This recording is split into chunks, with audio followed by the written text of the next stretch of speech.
ಹೋಗಿ ಬೇಕಾದ್ರೆ ಕೇಳಿ, 5 ಥರದ ಹಣ್ಣು ತಿನ್ನಿ, 5 ಥರದ ತರಕಾರಿ ತಿನ್ನಿ ಅಂತ, ಸೊಪ್ಪುಗಳು ತಿನ್ನಿ ಅಂತ. ಅದರಲ್ಲೆಲ್ಲನೂ ಈ 4500ರಿಂದ 5000 ವರಾಕ್ ಮೇಲೆ ಅದರಲ್ಲಿ ಸಿಗ್ತದೆ.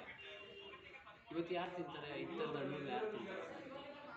ಒಂದು ಥರದ ಹಣ್ಣು ತಿನ್ನೋದಕ್ಕೆ ನಮ್ಗೆ ಕಷ್ಟ ಇದೆ. 5-6 ಥರದ ಹಣ್ಣು ಯಾರು ತಿಂತಾರೆ?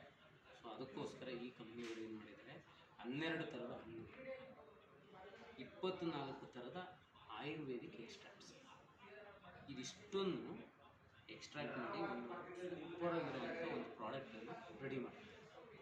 ಸೊ ಈ ಪ್ರಾಡಕ್ಟನ್ನು ನಾವು ಯೂಸ್ ಮಾಡೋದ್ರಿಂದ ನಮಗೆ ಎಲ್ಲ ಥರದ ಹೆಲ್ತ್ ಬೆನಿಫಿಟ್ ಸಿಗುತ್ತೆ. ನಿಮ್ಗೆ ಏನು ಇದೆ, ನಿಮ್ಮ ಬಾಡಿನಲ್ಲಿ ಏನು ಸಮಸ್ಯೆ ಇದೆ ಅದು ನಾನು ಅನುಭವಿಸ್ತಾ ಇದ್ದೀನಿ.